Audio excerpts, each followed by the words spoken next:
We're leaving tomorrow, Dad. I sold your Rolex and Mom's beach house. But what she didn't know was that I had been listening from the kitchen doorway for the past 10 minutes, hearing every word of their cruel plan. My name is Horace Sullivan, and at 72 years old, I thought I knew my daughters better than anyone in this world.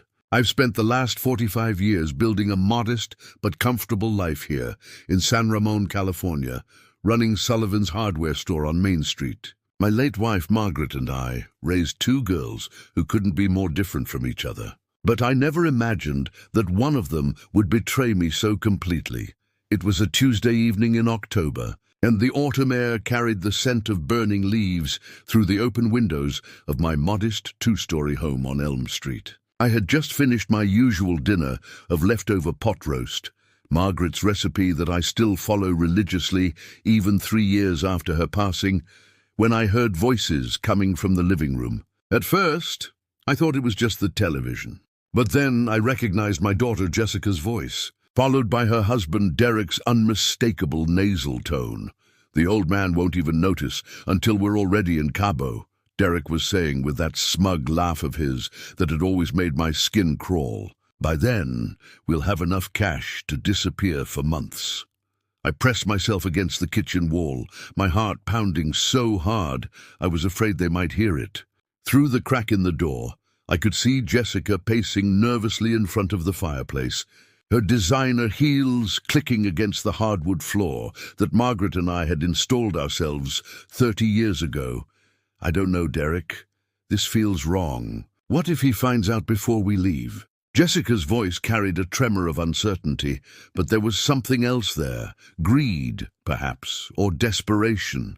Jessica, your father is 72 years old. Half the time he can't remember where he put his reading glasses. You think he's going to figure out that his precious Rolex is missing from a drawer he probably hasn't opened in months? Derek moved closer to her, and I could see his reflection in the window.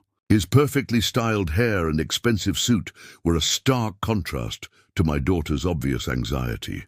And the beach house? Come on, when's the last time the old man even mentioned Carmel? That place has been sitting empty since your mother died. The beach house. Our little sanctuary in Carmel, where Margaret and I had spent every anniversary for 20 years. Where we'd taken the girls when they were small, building sandcastles and roasting marshmallows over driftwood fires. Where I had proposed to Margaret 46 years ago, on a cliff overlooking the Pacific as the sun painted the sky in shades of gold and crimson. But Sarah will kill me if she finds out, Jessica continued, and at the mention of my other daughter's name, my chest tightened. Sarah, my responsible one, who had been helping me manage the store's books since Margaret's death. Sarah, who called me every evening just to check in and make sure I was eating properly. Sarah doesn't need to know anything, Derek replied coldly. She's too busy playing the perfect daughter to pay attention to what's really going on. Besides, what's she going to do? She makes, what, $40,000 a year as a school teacher? She can't afford to take care of Daddy, dearest, the way we can. I watched as Derek pulled out his phone and showed Jessica something on the screen. Look, I've already found a buyer for the Rolex vintage Submariner 1975. That's worth at least 15 grand. And I've got a real estate agent ready to list the Carmel property. In this market, that little shack should easily pull in $2 million. $2 million. The house that Margaret and I had bought for $60,000 in 1985, when we scraped together every penny we had and took a leap of faith. The house where we dreamed of retiring, where we'd planned to watch our grandchildren play in the tide pools and explore the rocky coastline.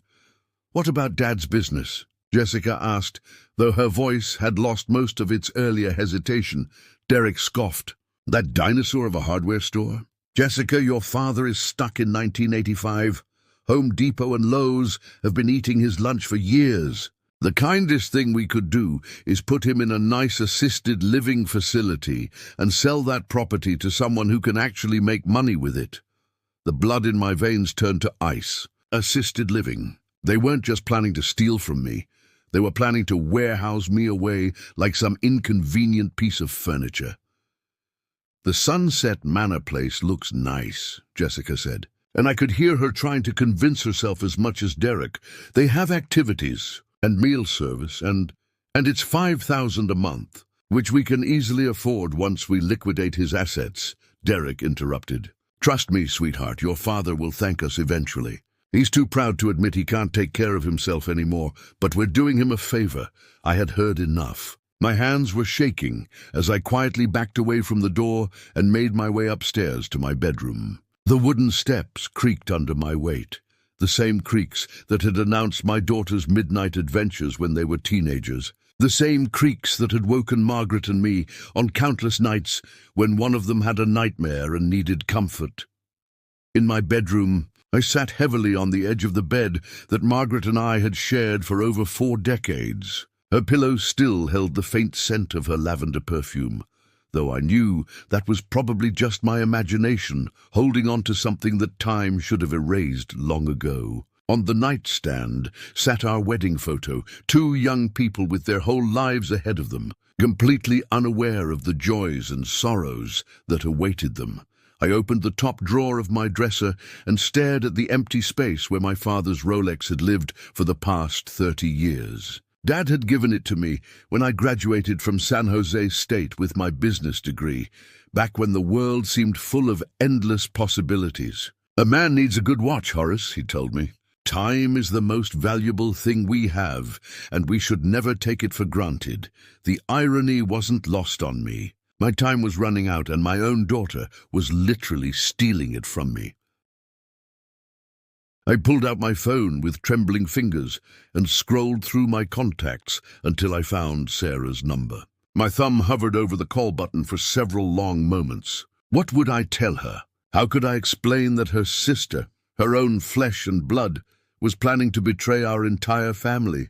Before I could make the call, I heard the front door slam shut, followed by the sound of Derek's expensive BMW roaring to life in my driveway. They were gone, but their words echoed. In my mind, like a curse that couldn't be broken, I walked to my bedroom window and looked out at the street where I'd lived for nearly 5 decades. Mrs. Henderson was walking her ancient golden retriever. Mr. Peterson was tinkering with his vintage Mustang in his garage, and the Martinez kids were riding their bikes in circles around the cul-de-sac. This was my world, my community, my life. These people knew me, respected me, counted on me to fix their leaky faucets and squeaky hinges. They didn't see me as a burden to be managed or an asset to be liquidated, but Jessica did. My own daughter, whom I had taught to ride a bike on this very street, whom I had walked down the aisle at St. Mary's just 8 years ago, whom I had bailed out of financial trouble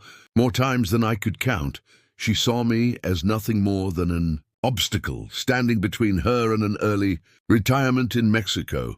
The weight of this betrayal pressed down on my chest like a physical force. Margaret, if you can hear me, I need your wisdom now more than ever.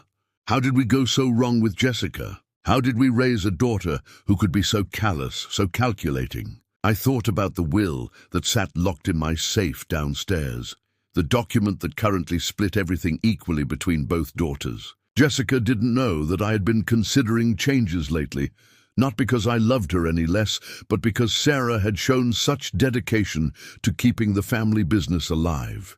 And those considerations seemed almost prophetic. The phone in my hand buzzed with a text message, and my heart nearly stopped when I saw it was from Jessica. "Hi, Dad. Just checking in. Hope you had a good day. Derek and I might take a little vacation soon. We've been working so hard lately. Love you." The casual deception in that message hit me like a slap across the face. Love you. How easy those words were to type when you were busy planning someone's destruction.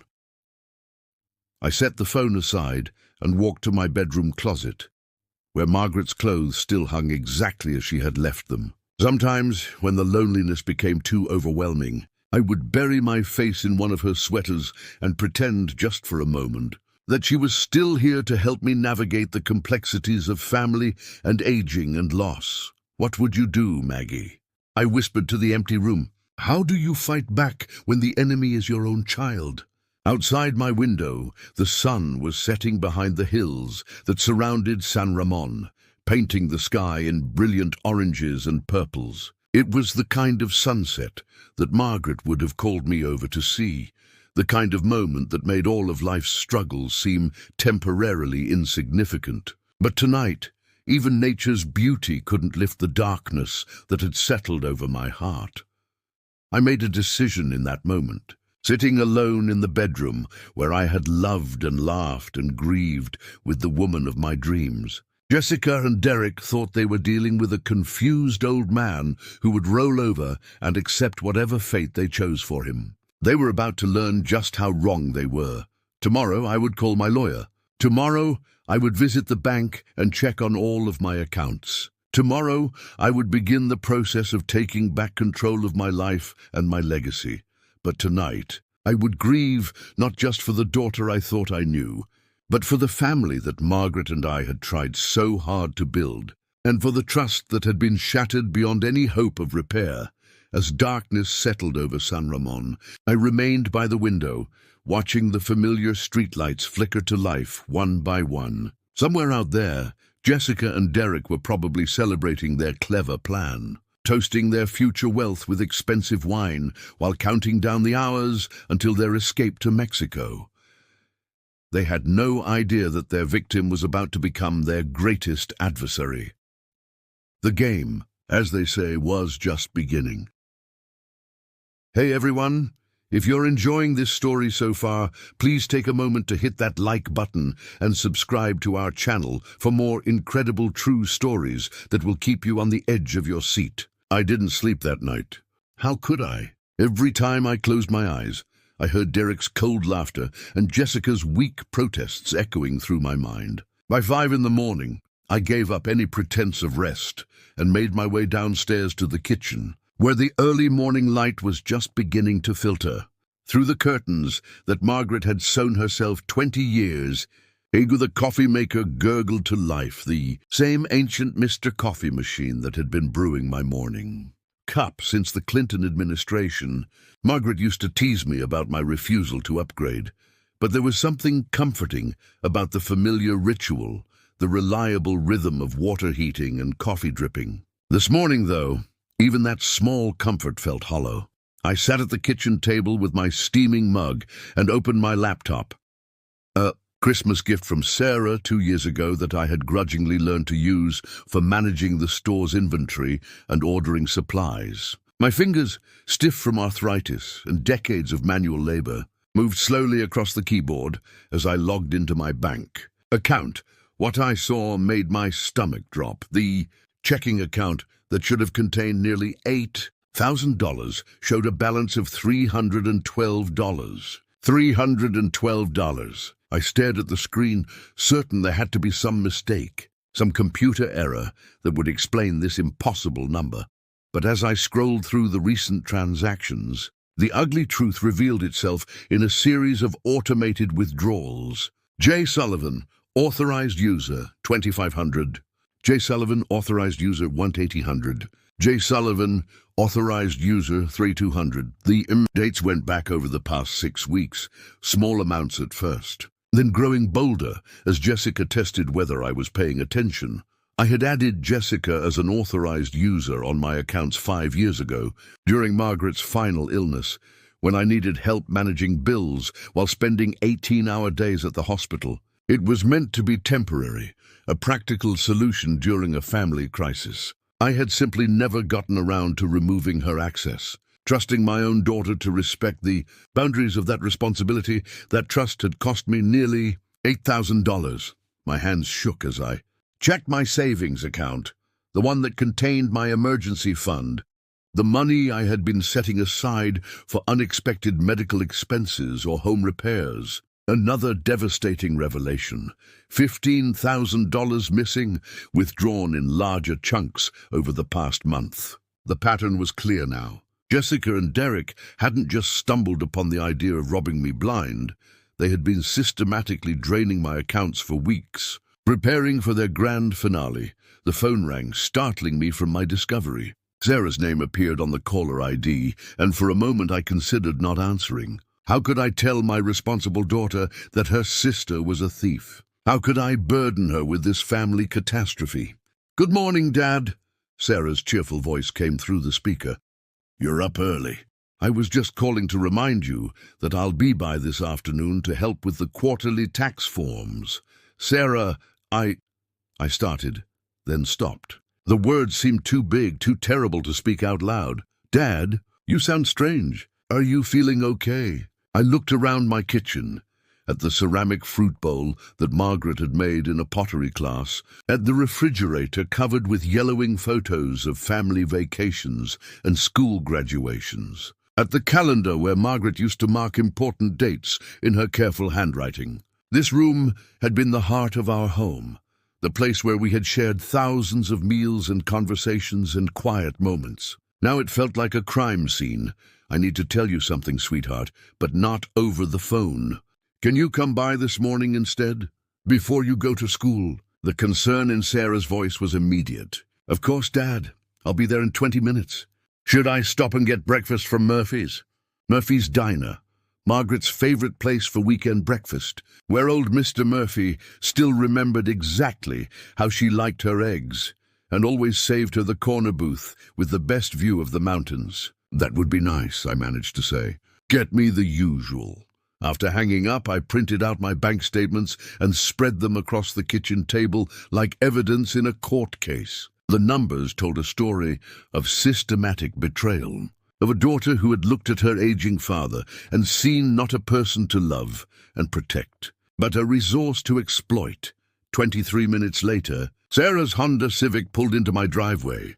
Through the kitchen window, I watched her climb out of the car, balancing a bag of food and her travel mug of coffee. At 34, Sarah looked so much like her mother had at that age. The same warm brown eyes, the same determined set to her shoulders, the same way of tucking a strand of hair behind her ear when she was concentrating.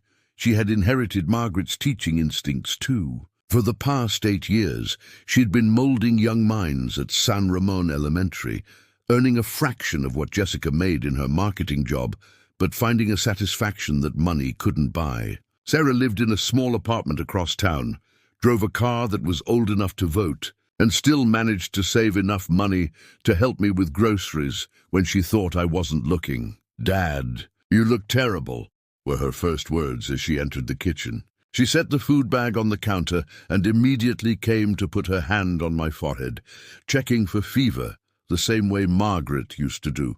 "Are you sick? Should we call Dr. Martinez?" Instead of answering, I gestured toward the papers spread across the table. "Sit down, honey. We need to talk."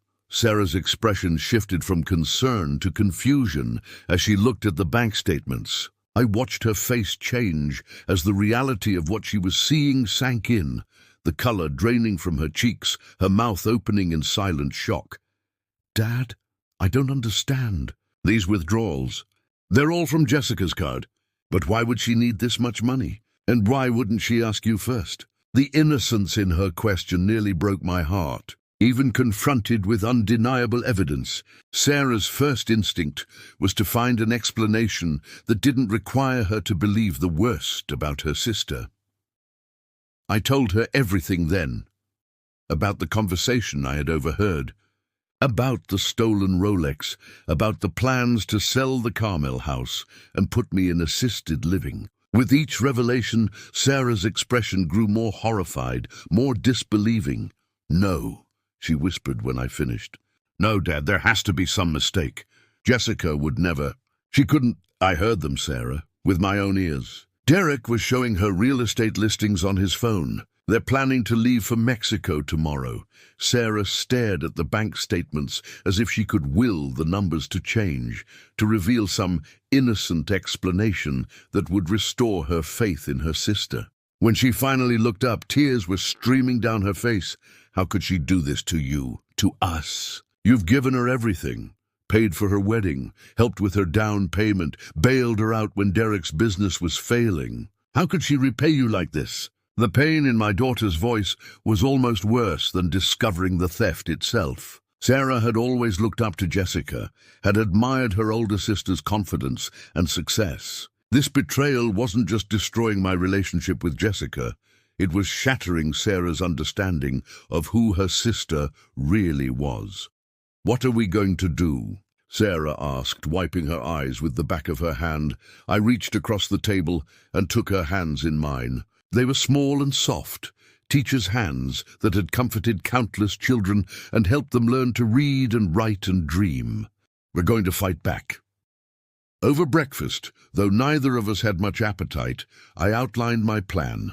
First, we would go to the bank and remove Jessica's access from all of my accounts. Then we would visit my lawyer, Harold Brennan, to discuss legal options and potentially modify my will. Finally, we would check on the Carmel property to make sure it was still secure. But shouldn't we confront Jessica first? Sarah asked. Give her a chance to explain? I thought about my younger daughter's capacity for hope, her belief that people were fundamentally good and that misunderstandings could be resolved with honest conversation. It was one of the qualities I loved most about her, but it was also a vulnerability that Jessica and Derek would exploit without hesitation. Sweetheart, the time for explanations has passed. They've been stealing from me for weeks, planning this betrayal while sitting at my dinner table and accepting my hospitality. If I confront Jessica now, she'll just come up with some excuse, promise to pay it back. Buy herself time to hide more assets or disappear completely. Sarah nodded reluctantly, understanding the logic even as it broke her heart. We spent the next 4 hours taking back control of my financial life. At California Central Bank, I sat across from Mrs. Patterson, who had handled my accounts for 15 years, and explained the situation. Her professionalism couldn't quite hide her shock as she processed the paperwork to remove Jessica's access and flag my accounts for suspicious activity. Mr. Sullivan, I'm so sorry this happened, she said as she printed out new debit cards and account numbers. Unfortunately, elder financial abuse is becoming more common, even within families. The bank has resources that might help. We work with law enforcement and adult protective services when necessary. The phrase, elder financial abuse, hit me like a physical blow. Is that what I had become? An elderly victim? A cautionary tale for other families to whisper about? At Harold Brennan's law office on Main Street, I sat in the same chair where Margaret and I had signed our wills 23 years ago. Harold, now in his 70s himself, listened to my story with the grim expression of someone who had seen too many families destroyed by greed. Horace, what Jessica has done constitutes theft, plain and simple. The fact that she was an authorized user doesn't give her the right to steal from you. He leaned back in his leather chair, steeping his fingers. You have several options. You can file criminal charges, pursue civil recovery, or both. But I have to warn you, family court battles can be long, expensive, and emotionally devastating. What about the will? I asked. Harold nodded slowly. Given these circumstances, modifying your will would be prudent. We can also establish a trust that would protect your assets and ensure they're distributed according to your actual wishes, not someone else's greed.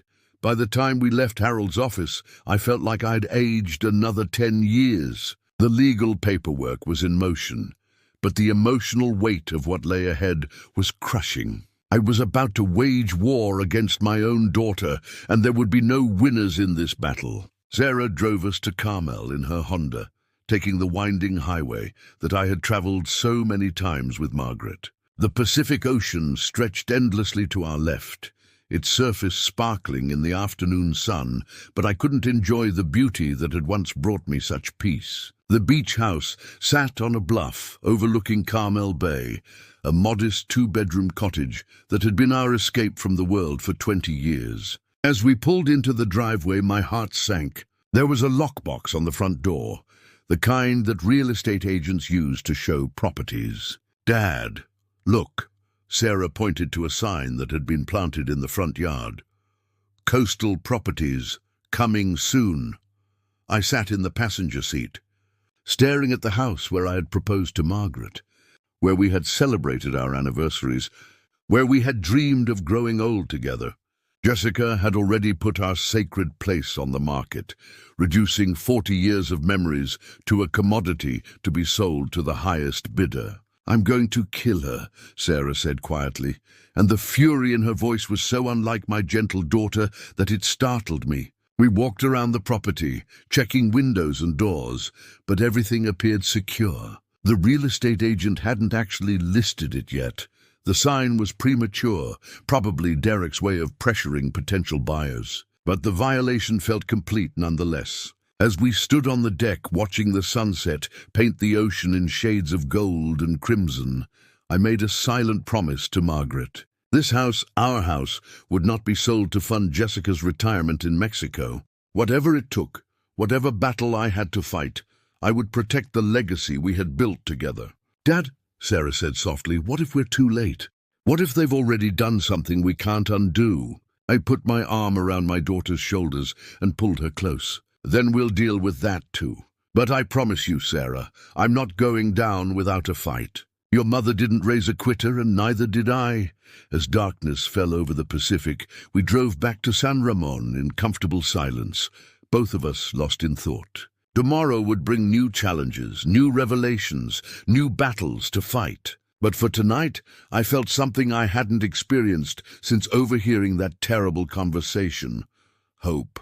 Jessica and Derek thought they were dealing with a confused old man who would accept whatever fate they chose for him. Tomorrow, they would discover just how wrong they were. The war for my life, my dignity, and my legacy was about to begin.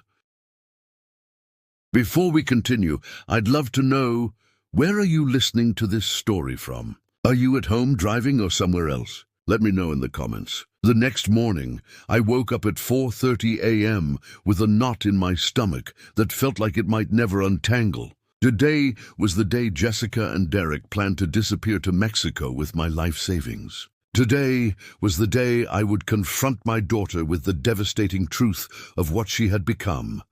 I made coffee with shaking hands and sat at my kitchen table, staring at the phone. Sarah had offered to be there when I called Jessica, but this was something I needed to do alone. Her father confronting his child's betrayal. It was too intimate, too heartbreaking to share, even with my other daughter. At exactly 7 a.m., I dialed Jessica's number. "Dad, is everything okay?" "It's so early." Her voice was thick with sleep, and for a moment she sounded like the little girl who used to crawl into bed with Margaret and me during thunderstorms. "Jessica, I need you and Derek to come over this morning. We need to talk." There was a pause, then her voice became guarded. "Talk about what?" "About Mexico.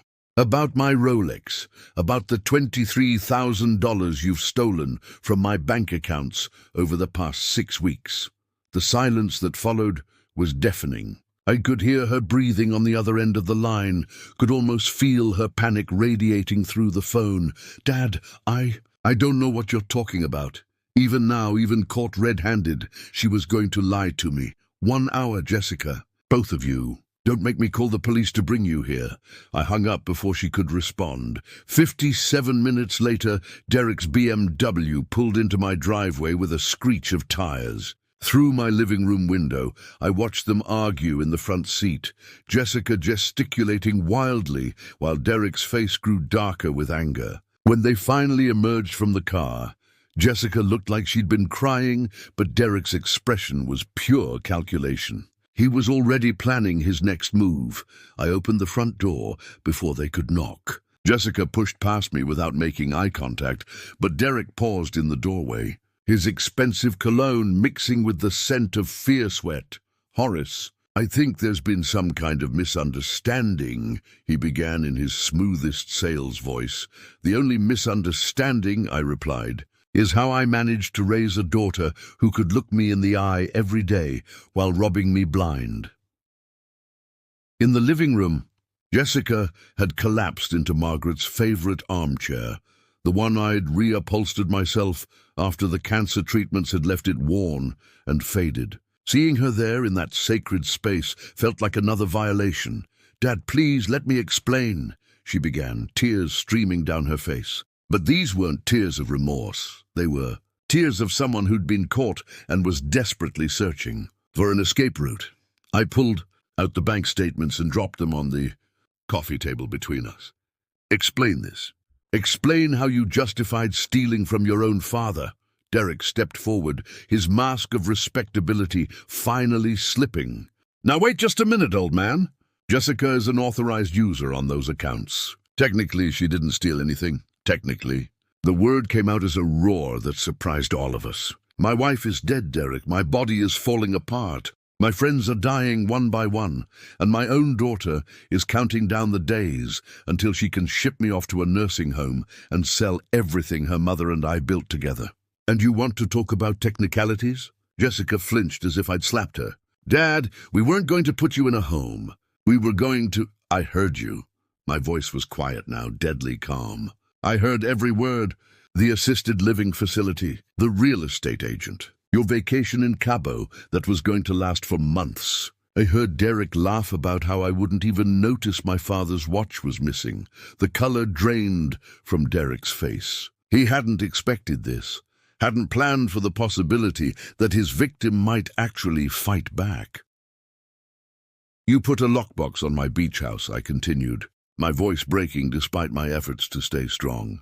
The house where I proposed to your mother, where we celebrated 20 anniversaries, where she told me she was pregnant with you, Jessica. You reduced 40 years of our most precious memories to a real estate listing. Jessica was sobbing now, her carefully applied makeup running in dark streaks down her cheeks. I'm sorry, Daddy, I'm so sorry. We're in so much trouble financially. Derek's business is failing, and we owe so much money, and I didn't know what else to do. So you decided to destroy your family instead of asking for help? We tried to ask. Derek interjected, his veneer of civility completely gone now. But you're so stubborn, so set in your ways. You won't even admit you need help taking care of yourself. Look at this place. When's the last time you updated anything? Fixed anything? You're living in a museum to a dead woman. The words hit me like physical blows. A museum to a dead woman. Is that what my home had become? Is that how they saw my love for Margaret? As pathetic, clinging to the past. Get out! I whispered. Dad, please! Jessica started. Get out! The shout tore from my throat with such force that it left me lightheaded. Get out of my house and don't come back. You're not my daughter anymore. I don't have a daughter who could do this to me. Jessica's sobs turned to wails, the sound of someone whose world was collapsing around them. But Derek grabbed her arm and pulled her toward the door. This isn't over, old man, he snarled. You can't just cut us off. We have rights. You have nothing, I said, my voice steady despite the tears running down my cheeks. I've already removed Jessica from my accounts. I've already changed my will. And if you try to sell that house in Carmel, you'll find out just how many rights you actually have. After they left, I sat alone in my living room for 2 hours, surrounded by the ghosts of happier times. The family photos on the mantelpiece seemed to mock me now.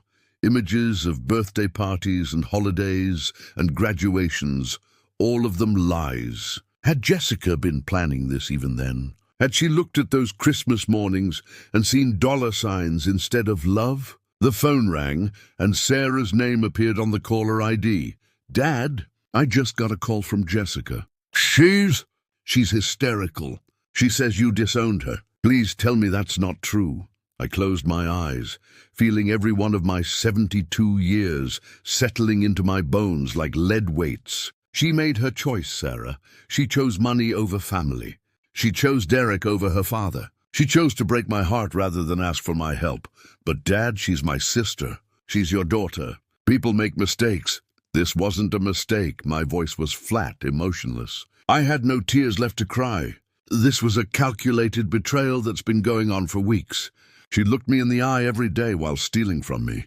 She sat at my dinner table while planning to warehouse me in a nursing home. That's not a mistake, sweetheart. That's who she's chosen to become. Sarah was quiet for a long moment. Then, in a voice barely above a whisper, what happens now? I looked around my living room, at Margaret's chair, at the photos that told the story of our life together, at the home we'd built with our own hands and filled with love and laughter and dreams. What happens now? How do you rebuild a life when your own child has burned it to the ground? Now we learn to live with what's left, I said. We learn that sometimes the people we love the most are capable of hurting us in ways we never thought possible. And we learn that surviving that kind of betrayal, well, maybe that's the hardest lesson of all. After hanging up with Sarah, I walked upstairs to my bedroom and sat on the edge of the bed I'd shared with Margaret for 41 years. Her pillow still held the faint scent of her perfume, or maybe that was just my imagination. My heart's desperate attempt to hold on to something beautiful in a world that suddenly felt very ugly indeed. "I failed her, Maggie," I whispered to the empty room. "I failed our little girl. Somewhere along the way, I failed to teach her that love is more valuable than money, that family is more important than financial security. Where did I go wrong?" But Margaret wasn't there to answer, and the silence in our bedroom felt deeper and more profound than any I had ever experienced. I was truly alone now, not just widowed, but abandoned by the daughter who was supposed to love me most. Outside my window, San Ramon was waking up to another ordinary day. Mrs. Henderson was walking her golden retriever. Mr. Peterson was backing out of his driveway heading to work. The Martinez children were waiting for the school bus, their backpacks bouncing as they chased each other around the oak tree that had shaded our street for as long as I could remember. Life was going on all around me, normal and predictable and comforting. But my life, the life that Margaret and I had built together, the family we had created and nurtured and sacrificed for, that life was over. Jessica had killed it as surely as if she had put a gun to its head. And the worst part, the part that made my chest ache with a pain that felt like it might actually stop my heart, was that I still loved her. Despite everything she had done, despite the cruelty and the betrayal and the casual way she had discarded our entire relationship, she was still my daughter. She was still the little girl who had taken her first steps in this very house, who had run to me with scraped knees and broken hearts, who had danced with me at her wedding while Margaret cried happy tears in the front row. That little girl was gone now, replaced by a stranger who saw me as nothing more than an obstacle standing between her and easy money. But my heart hadn't gotten the memo yet. My heart was still trying to love a daughter who no longer existed. As I sat there in the growing darkness of my bedroom, I realized that this was what real heartbreak felt like. Not the sharp pain of sudden loss, like when Margaret died, but the slow, grinding agony of having your love rejected, your trust violated, your entire understanding of your family revealed to be a lie. This was the kind of heartbreak that didn't heal with time. This was the kind of heartbreak that changed you forever. The phone buzzed with a text. Message from Jessica. "Dad, please don't do this. I love you. We can fix this, please." I stared at the screen for a long time, my thumb hovering over the keyboard. Part of me wanted to respond, wanted to believe that love could conquer greed, that family bonds could survive even this level of betrayal. But then I remembered Derek's laughter, Jessica's calculated planning, the casual way they had discussed warehousing me in an assisted living facility. I deleted the message without responding. Some bridges, once burned, could never be rebuilt. Some trust, once shattered, could never be repaired. And some daughters, once lost to greed and selfishness, could never find their way home again. 3 days passed in a blur of lawyers, bank meetings, and sleepless nights. Harold Brennan had moved quickly on my behalf, filing criminal charges against Jessica for theft and obtaining a restraining order to prevent any sale of the Carmel property. The legal machinery was in motion, but it felt cold and impersonal compared to the devastation in my heart. Sarah had taken a few days off from teaching to help me navigate this nightmare. She sat beside me in Harold's office as he explained the next steps, her hand gripping mine whenever the details became too overwhelming. My responsible daughter had aged years in just a few days. The stress of watching our family implode, etching new lines around her eyes. "The district attorney is taking this seriously," Harold explained, his voice gentle but professional. "Elder financial abuse is a felony in California, especially when the amounts are this significant. Jessica could face up to 4 years in prison if convicted." Prison. My daughter in prison. The thought made my stomach churn, even after everything she had done to me. What about the money? Sarah asked. Can Dad get any of it back? Harold's expression was grim. That depends on what assets Jessica and Derek still have.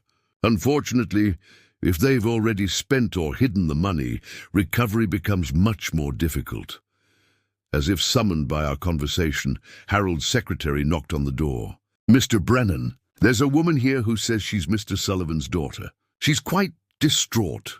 Through the frosted glass of Harold's office door, I could see Jessica's silhouette pacing frantically in the waiting area. She had been calling me dozens of times a day, leaving increasingly desperate voicemails that I couldn't bring myself to listen to. Should I have her escorted out? Harold asked. I looked at Sarah, who was staring at the door with an expression of profound sadness. Let her in, I said quietly. Let's finish this. Jessica burst through the door like a woman drowning, her usually perfect appearance disheveled and desperate. Her designer clothes were wrinkled, her hair unwashed, her eyes red and swollen from crying. She looked like she hadn't slept since our confrontation 3 days ago. Daddy, please, she began, before Harold could even introduce himself. Please don't do this. I know I messed up, but sending me to prison won't solve anything. Think about what Mom would want. The mention of Margaret hit me like a physical blow, but it also ignited a fury I hadn't known I still possessed. Don't you dare bring your mother into this, I said, my voice shaking with rage. Don't you dare use her memory to justify what you've done. Jessica collapsed into the chair across from me, her sobs filling Harold's office. I never meant for it to go this far. It started small, just a few hundred here and there when Derek's business was struggling. But then everything snowballed, and we got in deeper, and I was so scared to tell you the truth. The truth, Sarah leaned forward, her teacher's instincts kicking in despite her anger. The truth is that you've been stealing from Dad for weeks. The truth is that you plan to put him in a nursing home and sell everything he and Mom built together. That's the truth, Jessica. We weren't going to abandon him, Jessica protested. The Sunset Manor is a nice place. He would have been taken care of by strangers, I interrupted. While you lived it up in Mexico on my dime. Jessica's face crumpled. We owe people money, Dad. Dangerous people. Derek borrowed from the wrong crowd when his business started failing, and they're threatening us. We were desperate. For the first time since this nightmare began, I saw a glimmer of the daughter I remembered, scared, vulnerable, in over her head. But then I remembered the coldness in her voice as she discussed selling the Carmel house, the casual way she had dismissed my autonomy and dignity. You could have come to me, I said. You could have told me the truth and asked for help. Instead, you chose to lie, steal, and treat me like an inconvenience to be managed. I was ashamed, Jessica whispered. I was ashamed that we'd failed so badly, that I'd married someone who made such terrible decisions. I didn't know how to tell you that your successful daughter was actually a fraud. The raw honesty in her confession caught me off guard. But Harold cleared his throat, bringing us back to the harsh reality of the situation. Jessica, I have to advise you that anything you say here could be used against you in criminal proceedings. You should have your own attorney present. Jessica looked at Harold, as if seeing him for the first time. Criminal proceedings? Dad, you're really going to send me to prison? I stared at my daughter, this woman who looked like the little girl I had taught to ride a bike, but who had become a stranger capable of unthinkable cruelty. The silence in the room stretched on forever, broken only by the sound of Jessica's quiet sobs. I don't know, I said finally. I honestly don't know what I'm going to do. That evening, Sarah and I sat on my front porch, watching the sunset paint the San Ramon Hills in shades of gold and crimson. It was the kind of evening that Margaret would have called perfect, warm, but not hot, with a gentle breeze carrying the scent of jasmine from Mrs. Henderson's garden. What are you thinking, Dad? Sarah asked, her voice barely above a whisper. I sipped my beer, the first alcohol I'd had since this whole nightmare began, and considered her question. What was I thinking? I was thinking about the little girl who used to climb into my lap and ask me to read her the same bedtime story every night. I was thinking about the teenager who had cried in my arms when her first boyfriend broke her heart. I was thinking about the young woman who had walked down the aisle at St. Mary's, radiant in her mother's wedding dress, full of hope and love and promise. But I was also thinking about the cold calculation in her voice as she discussed selling my father's watch. I was thinking about the systematic way she had drained my bank accounts, testing my attention, growing bolder with each successful theft. I was thinking about how she had looked me in the eye every day while planning my destruction. "I'm thinking," I said slowly, "that I don't know who that woman in Harold's office was today. She looked like Jessica, but my daughter would never have done what she did to me." Sarah nodded, tears streaming down her face. "I keep waiting for her to call and tell me this is all some terrible mistake, that there's an explanation that makes sense, that brings our Jessica back. Our Jessica is gone, sweetheart. Maybe she's been gone for years, and we just didn't want to see it." We sat in comfortable silence as darkness settled over our neighborhood. One by one, lights began to flicker on in windows up and down Elm Street. Families gathering for dinner, children doing homework, couples settling in for another ordinary evening of their ordinary lives. My phone buzzed with a text message. Derek's name appeared on the screen, and my blood ran cold as I read his words. "Old man, you have 24 hours to drop the charges or you'll regret it. We know where you live." Sarah read the message over my shoulder and gasped. "Dad, we need to call the police. He's threatening you." But instead of fear, I felt something unexpected. Relief. Derek had finally shown his true colors, had finally dropped the pretense of respectability that had fooled me for 8 years. This wasn't about Jessica making a mistake or being led astray by desperation. This was about two people who saw me as nothing more than an ATM machine with a pulse. "No," I said, handing the phone to Sarah. "Forward that to Harold. Let him handle it legally." "But I'm done being afraid of them." As Sarah typed on my phone, I made a decision that had been building in my heart for 3 days. Jessica had made her choice when she decided to steal from me. She had made her choice when she planned to warehouse me in a nursing home. She had made her choice when she married a man who thought threatening a 72-year-old widower was acceptable behavior. Now it was time for me to make my choice. "Sarah," I said, "call Harold first thing in the morning. Tell him I want to proceed with the criminal charges, all of them. And tell him I want to add Derek's threat to the complaint." Sarah stopped typing and looked at me with a mixture of sadness and pride. "Are you sure, Dad?" I thought about Margaret, about the values she and I had tried to instill in our daughters. We had taught them about honesty, integrity, the importance of taking responsibility for their actions. Jessica had rejected all of those lessons, but that didn't mean they were wrong. If anything, it made them more important. "I'm sure," I said. "Some actions have consequences that can't be undone. Some choices can't be taken back. Jessica needs to learn that, even if I'm the one who has to teach her." As we went inside for the night, I felt something I hadn't experienced since overhearing that terrible conversation. Peace. Not happiness.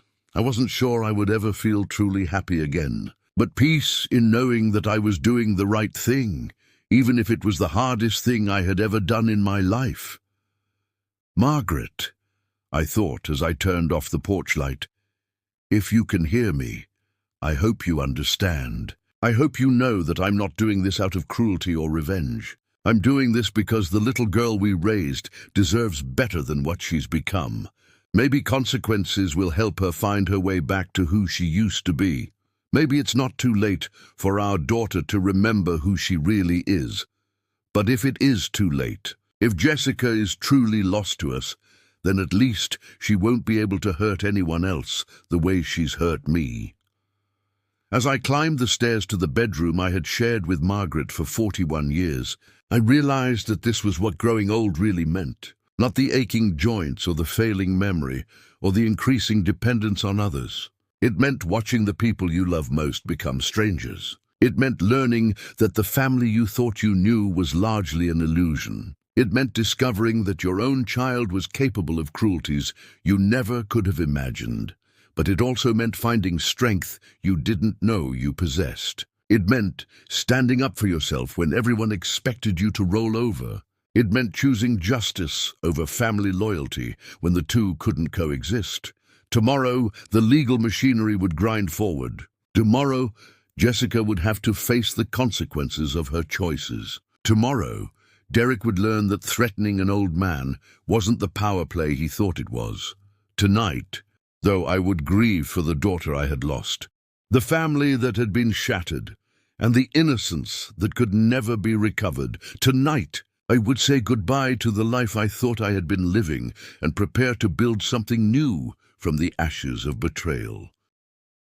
The courthouse in Martinez felt like a mausoleum, all marble floors and echoing footsteps, the kind of place where justice was supposed to be served, but often felt more like a bureaucratic maze designed to wear down the human spirit. I sat on a hard wooden bench in the hallway, my hands folded in my lap, waiting for Jessica's arraignment to begin.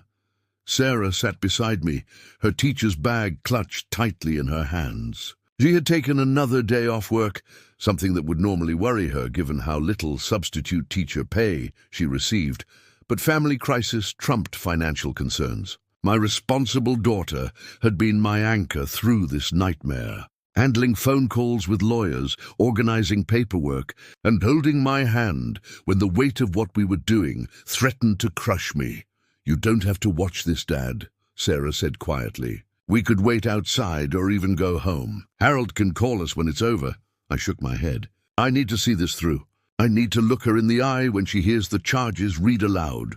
20 minutes later, a bailiff called out, "People versus Jessica Ann Sullivan Morrison," and my heart clenched at hearing my daughter's full name, the name Margaret and I had chosen so carefully, wanting something classic and strong for our little girl. Jessica Ann, after my mother and Margaret's grandmother. Now that beautiful name was attached to criminal charges. Jessica appeared in the defendant's dock wearing an orange jumpsuit that made her look small and vulnerable. Her hair was pulled back in a messy ponytail, and she wore no makeup. I couldn't remember the last time I'd seen her without her carefully applied facade. She looked like the teenager who used to sneak back into the house after missing curfew, hoping I wouldn't notice, but Derek was nowhere to be seen. "Your Honor," the prosecutor began, "the defendant is charged with elder abuse under California Penal Code, Section 368, grand theft in the first degree, and financial abuse of a dependent adult. The total amount stolen exceeds $23,000. Over a period of 6 weeks, Jessica's court-appointed attorney, a young man who looked barely older than my students at the high school where I used to volunteer, stood up nervously. "Your Honor, my client wishes to enter a plea of not guilty to all charges. Not guilty." Even now, even caught red-handed with bank records and witness testimony, Jessica was going to claim innocence. The judge, a stern-looking woman in her 60s, reviewed the case file. "Given the nature of these charges and the defendant's access to the victim's financial accounts, I'm setting bail at $50,000. The defendant is also ordered to have no contact with the alleged victim." $50,000. I watched Jessica's face crumble as the reality hit her. She turned toward the gallery, her eyes searching until they found mine. For a moment we stared at each other across the courtroom, father and daughter, victim and perpetrator. Two people who had once loved each other unconditionally, now separated by an unbridgeable chasm of betrayal. Her lips moved, and I could read the word she mouthed, "Daddy." I looked away. Outside the courthouse, Sarah and I stood in the parking lot as other families dealt with their own legal dramas. A young mother was crying while talking on her phone, presumably to someone who could help with bail money. An elderly man sat on a bench looking lost and confused. The justice system, I realized, was full of broken families and shattered dreams. "She can't make bail," Sarah said quietly. $50,000. They don't have that kind of money. Not anymore. I knew she was right. Derek's business had failed.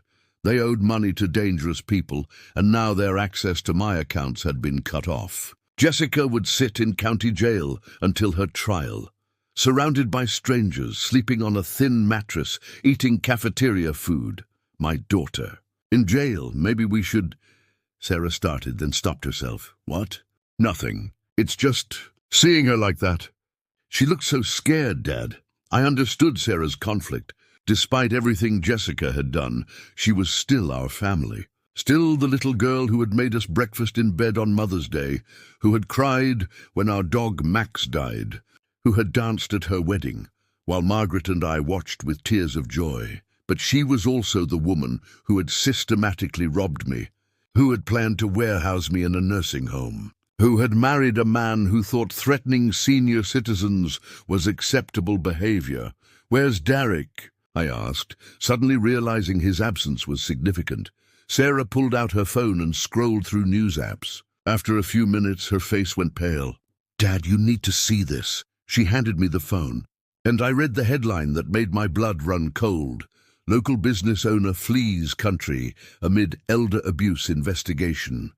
The article was brief but devastating. Derek Morrison had apparently boarded a flight to Mexico the day after I confronted them, using a passport and ticket purchased weeks in advance. He had left Jessica to face the charges alone, taking with him whatever remained of my stolen money. He abandoned her, Sarah whispered, tears streaming down her face. He let her take the fall for everything.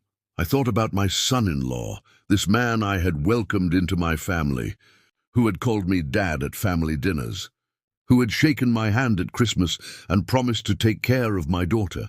He had planned his escape from the beginning, leaving Jessica to face the consequences of their joint betrayal. "She chose him," I said, my voice hollow. "She chose him over her family, and he threw her away the moment things got difficult." We drove home in silence, both lost in our own thoughts. As we pulled into my driveway, I noticed Mrs. Henderson working in her garden next door. She waved, then walked over to the car with that concerned expression that neighbors get when they sense something is wrong, but don't want to pry. "Horace, I hope you don't mind me asking, but is everything all right?" I couldn't help but notice all the legal papers being delivered, and Sarah's been here so much lately. I looked at this woman who had been my neighbor for 23 years, who had brought casseroles after Margaret's funeral, who had shoveled my sidewalk during the last big storm without being asked. She deserved honesty. "My daughter Jessica has been stealing from me," I said simply. "She's been arrested." Mrs. Henderson's hand flew to her mouth. "Oh, Horace, I'm so sorry. Is there anything I can do?" The genuine concern in her voice was a stark contrast to the calculated manipulation I had endured from my own child. "Just being a good neighbor is enough," I told her. More than enough. That evening, Harold called with an update that somehow made everything worse. "Horace, I've been in contact with the district attorney's office. They're offering Jessica a plea deal. 2 years in state prison if she pleads guilty to the financial abuse charges. Given Derek's flight to Mexico, they're treating her as a cooperating witness rather than the mastermind. 2 years. My daughter would spend 2 years behind bars, surrounded by criminals, learning survival skills that no parent ever wants their child to need. What if she doesn't take the plea?" I asked.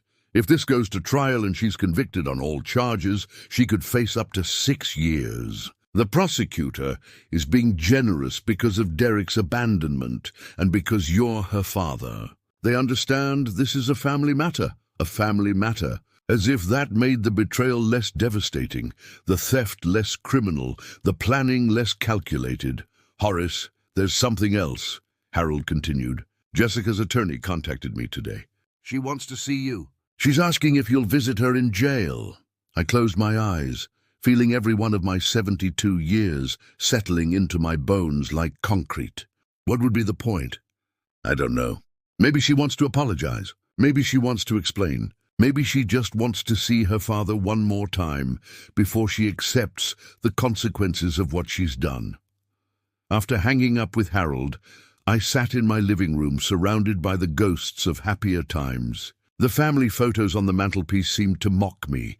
Images of Christmas mornings and birthday parties, graduations and weddings, all of them a lie. Had Jessica been pretending even then? Had she been calculating my worth, even as she smiled for the camera? My phone buzzed with a text from a number I didn't recognize. When I opened it, my hands began to shake. "Mr. Sullivan, this is Jessica. I'm using another inmate's phone. Please come see me. I need to tell you something important about Derek. Something that changes everything. Please, Daddy. I know I don't deserve it, but please."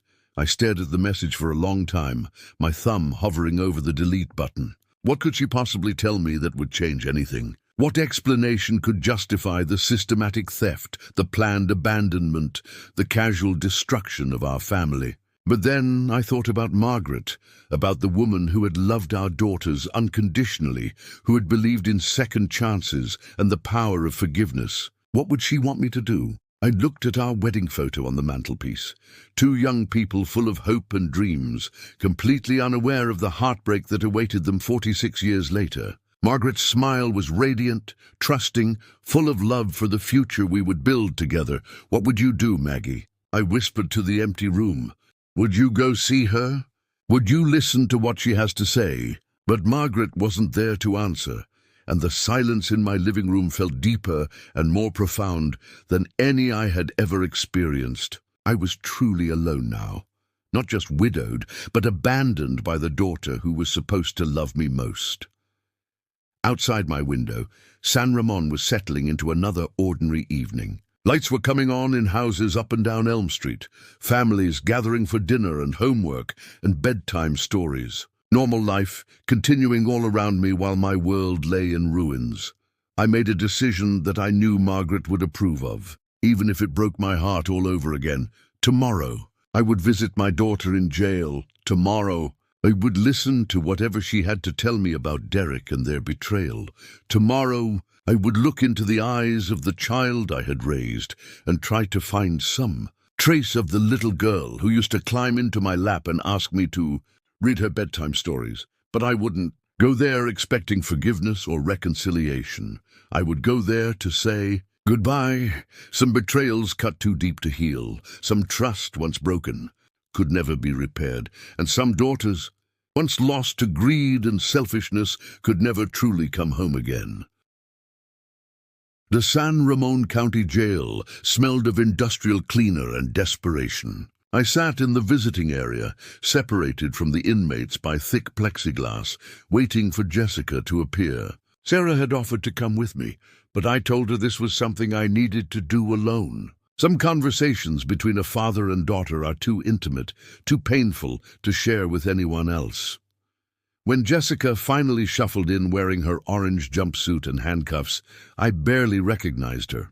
In just 5 days she had aged years. Her eyes were hollow, her skin pale, her shoulders slumped in defeat. She looked like someone who had finally understood the magnitude of what she had lost. She picked up the phone on her side of the glass, and I reluctantly did the same. "Thank you for coming," she whispered, her voice cracking. "I didn't think you would." I didn't respond. I just stared at this stranger who wore my daughter's face, waiting for her to explain why I had driven 40 minutes to this miserable place. "Dad, I need to tell you something about Derek, something I should have told you years ago." She took a shaky breath. "He's been stealing from other people for a long time. Not just you. His parents, his business partners, even his first wife before she divorced him. I knew about it, and I stayed with him anyway, because I was too proud to admit I'd made a mistake marrying him." My grip tightened on the phone. "You knew he was a thief, and you still brought him into our family. You still let him manipulate you into robbing your own father." "He said he would leave me if I didn't help him," Jessica sobbed. "He said we'd lose the house, lose everything. He made me believe that stealing from you was the only way to save our marriage. I was so stupid, Dad, so incredibly stupid." I watched tears stream down her face and felt nothing. No sympathy, no forgiveness, no urge to comfort her the way I had comforted her through every heartbreak and disappointment of her childhood. That instinct had died the moment I overheard her planning to warehouse me in a nursing home. "You had choices, Jessica. You could have divorced him. You could have come to me for help. You could have done 1,000 things that didn't involve betraying your family." "I know," she whispered. "I know that now. But Dad, there's more. Derek didn't just run to Mexico. He has bank accounts down there with over $200,000, money he stole from other people over the years. Money that includes what he took from you, from his business, from everyone who ever trusted him. $200,000. The number was staggering, the scope of Derek's crimes far beyond what I had imagined. Why are you telling me this? Jessica looked directly at me for the first time since sitting down. Because I want to help you get your money back. I know where the accounts are, the bank names, the account numbers. I memorized everything before he left, just in case. I can testify against him, help the authorities freeze his assets and return what he stole. I studied my daughter's face, searching for any sign of manipulation or deceit. But all I saw was desperation and genuine remorse. Whether for her actions or simply for getting caught, I couldn't be sure. What do you want in exchange? Nothing, she said quickly. I'm taking the plea deal. 2 years in prison. I deserve that and more. But I want to make things right before I go. I want you to get back what's yours. And I want, her voice broke, I want you to know that somewhere inside me, buried under all the greed and stupidity and bad choices, your daughter still exists. The one you and Mom raised. The one who used to believe that family was more important than money. For a long moment, we sat in silence, the phone pressed to our ears, separated by glass and by choices that could never be undone. I thought about Margaret, about the values we had tried to instill in our daughters, about the family we had dreamed of building together. I'll tell Harold about Derek's accounts, I said finally. I'll do what I can to help the authorities track him down. But not for you, Jessica. I'm doing it because it's the right thing to do, and because other families shouldn't suffer the way ours has. I understand, she whispered. I started to hang up the phone, but Jessica's voice stopped me. Dad, wait, please, I need you to know something else. Mom knew something was wrong with Derek years ago. Before she got sick, she told me that she didn't trust him, that she thought he was using me. She begged me to get a prenup to protect myself. I didn't listen. I was so angry at her for not supporting my marriage that I didn't speak to her for 3 months. The revelation hit me like a physical blow. Margaret had known. She had tried to protect our daughter, and Jessica had pushed her away. Your mother spent her final months worried about you, I said, my voice thick with emotion. Worried that Derek would hurt you, that you would end up exactly where you are right now. And you wasted 3 months of her precious time being angry at her for trying to save you. Jessica's face crumpled, and her sobs were so violent that a guard stepped forward to check on her. I know, and I'll have to live with that for the rest of my life. I never got to apologize to her. I never got to tell her she was right. I thought about those final 3 months of Margaret's life, the way she would stare at Jessica's empty chair at Sunday dinners, the tears she would cry when she thought I wasn't looking, the way she would check her phone, constantly hoping for a call that never came. My wife had died with a broken heart, wondering if her eldest daughter would ever forgive her for trying to protect her. I have to go, I said, standing up. Harold will be in touch about Derek's accounts. Dad, please, can you ever forgive me? I looked at my daughter through the plexiglass, this woman who had caused so much pain, who had destroyed our family, who had broken her mother's heart and stolen years of my life. I searched my soul for forgiveness, for some remnant of the unconditional love that parents are supposed to feel for their children no matter what. But all I found was emptiness. I don't know, I said honestly. Maybe someday. Maybe after 2 years in prison, after you've had time to think about what you've done and who you want to become. Maybe then we can have this conversation again. But right now, I need to grieve for the daughter I thought I had, and you need to accept the consequences of your choices. I hung up the phone and walked away, leaving Jessica sobbing behind the plexiglass. I didn't look back. 3 months later. The morning sun streamed through the windows of Sullivan's hardware store, illuminating the aisles that my father had walked 50 years ago when he first opened this place. Sarah stood beside me at the counter, helping Mrs. Martinez find the right screws for her kitchen cabinet project. My responsible daughter had been spending more time at the store lately, learning the business, talking about maybe taking it over someday when I was ready to retire. The bell over the door chimed, and Harold Brennan walked in carrying a thick envelope. "Horace, Sarah, good morning. I have news."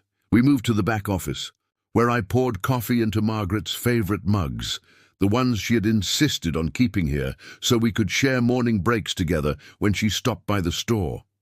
"The Mexican authorities, with help from the FBI, have located and arrested Derek Morrison," Harold announced. "They've also frozen his bank accounts. Between what they've recovered and the insurance settlement, you're getting back approximately $93,000. $93,000. Not just my stolen money, but Derek's other crimes as well. Enough to repair the damage Jessica had done, to secure my retirement, to maybe even restore the Carmel Beach House to its former glory." "What about Derek?" Sarah asked. "Extradition proceedings are underway. He'll face charges here in California. Multiple counts of fraud, theft, elder abuse. He's looking at significant prison time." Harold pulled out another document. "There's more. Jessica provided crucial testimony that helped locate Derek and his assets. The district attorney was impressed enough with her cooperation that they've reduced her sentence. She'll serve 18 months instead of 2 years, with possibility of parole in 12 if she maintains good behavior." I felt Sarah's hand squeeze mine under the table. My daughter, both my daughters, had been through hell these past 3 months. But maybe, just maybe, there was hope for healing. "Has she tried to contact you?" Harold asked gently. "Letters," I admitted. "She writes every week." "I haven't responded yet." Sarah looked at me with those eyes so like her mother's. "Maybe you should, Dad. Not to forgive everything, but to leave the door open. For when she's ready to truly change." I thought about Margaret, about the values she had tried to teach our daughters. Accountability, yes. Consequences, absolutely. But also redemption. Also second chances for those who genuinely work to earn them. Maybe, I said. Maybe when she's served her time, proven that she understands what she did wrong, we can start to rebuild something. Not the relationship we had. That's gone forever. But maybe something new, something honest. That evening, I stood on the deck of the Carmel Beach House, watching the sunset paint the ocean in brilliant shades of gold and crimson. The house needed work. Fresh paint, new appliances, repairs that had been neglected during my grief after Margaret's death. But it was still standing, still full of memories, still a testament to the love that Margaret and I had shared. Sarah had driven down with me for the weekend, and now she stood beside me on the deck, her arm around my shoulders. "Mom would be proud of you," she said quietly, "for how you've handled all of this." "I don't know about that. I put my own daughter in prison." "No, Dad. Jessica put herself in prison. You just refused to enable her destructive choices. There's a difference." We watched in comfortable silence as the sun sank toward the horizon. In the distance, sea otters played in the kelp beds, pelicans dove for fish, and the eternal rhythm of the waves reminded me that life goes on, even after heartbreak. My phone buzzed with a message. It was from Jessica, sent through the prison's email system. "Dad, I heard about Derek's arrest. Thank you for following through on what I told you. I know I don't deserve your forgiveness, but I'm working every day to become someone who might earn it someday. I'm taking classes here, seeing a therapist, trying to understand why I made such terrible choices. I miss you. I miss Sarah. I miss Mom. I wish I could go back and do everything differently. Love, Jessica." I showed the message to Sarah, who read it with tears in her eyes. "What are you going to do?" she asked. I looked out at the ocean, at the place where I had proposed to Margaret all those years ago, where we had dreamed of growing old together, where we had built a lifetime of memories. Margaret had taught me about love, but also about strength, about forgiveness, but also about boundaries, about family, but also about self-respect. I began typing a response. "Jessica, I'm glad you're working on yourself. That's the first step toward becoming the person Mom and I raised you to be. I'm not ready to forgive yet, but I'm willing to leave the door open for when you've earned it. Keep taking the classes. Keep seeing the therapist. Keep trying to understand and change. When you're released, if you've done the work, maybe we can start to rebuild something. Not what we had, but something new and honest. Until then, know that I'm thinking of you." "Dad," I hit send before I could second-guess myself. Sarah hugged me tight. "That was perfect, Dad. Not too much, not too little. Just honest." As darkness fell over Carmel Bay, Sarah and I went inside the beach house and made dinner using Margaret's old recipes. We talked about the store, about Sarah's students, about the future that was still possible despite everything that had happened. Later, as I lay in bed listening to the waves crash against the rocks below, I felt something I hadn't experienced in months. Peace. Not happiness. The wounds were still too fresh for that. But peace in knowing that I had stood up for myself, that I had refused to be a victim, that I had chosen justice over enabling destructive behavior. Jessica would serve her time. She would hopefully learn and grow and become someone capable of genuine remorse and change. And maybe, years from now, we would find a way to be family again.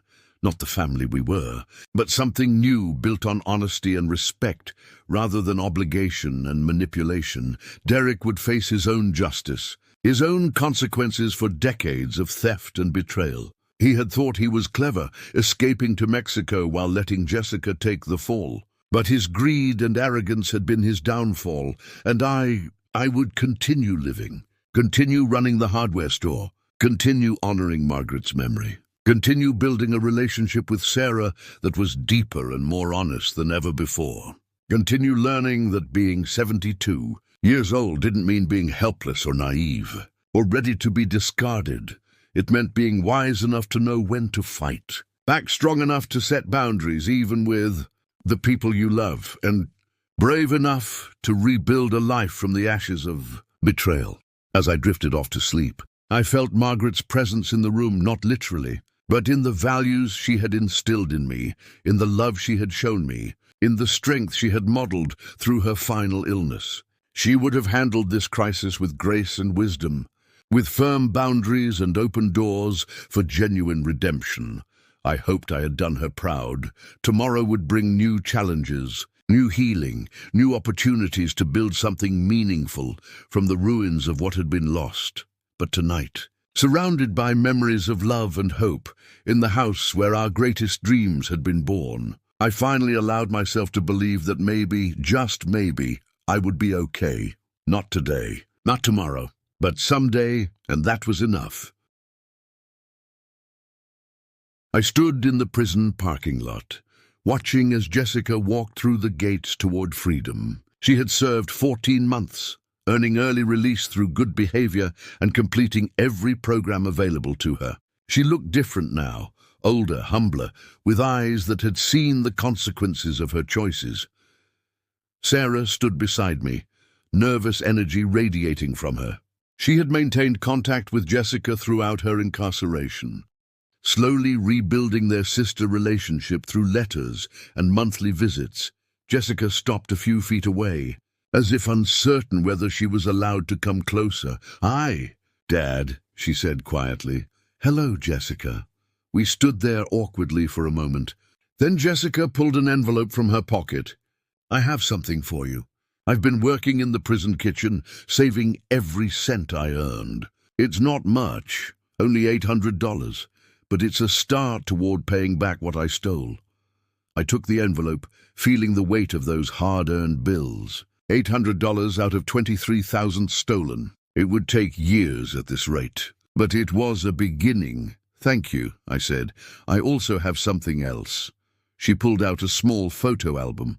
"The prison therapist had me make this. It's every memory I could write down about you and Mom, the good times, before I ruined everything. I thought maybe you'd want to remember that we weren't always broken."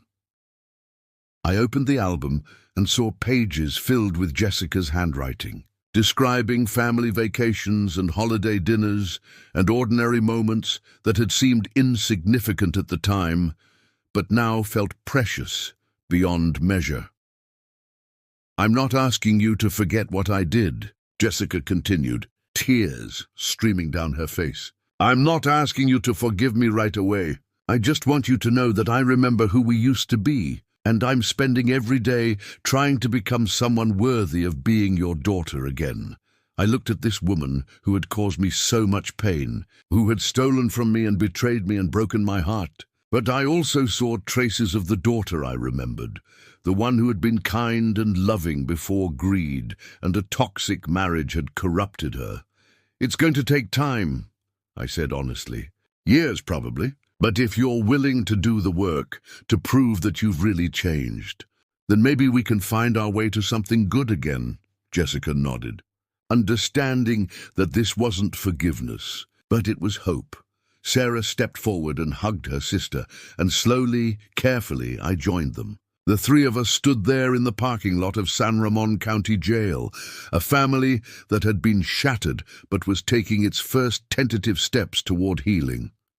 It wouldn't be easy. There would be setbacks and struggles and moments when the old wounds felt too deep to overcome. But we were going to try for Margaret's memory, for the family she had worked so hard to build, for the values she had taught us about love and accountability and second chances.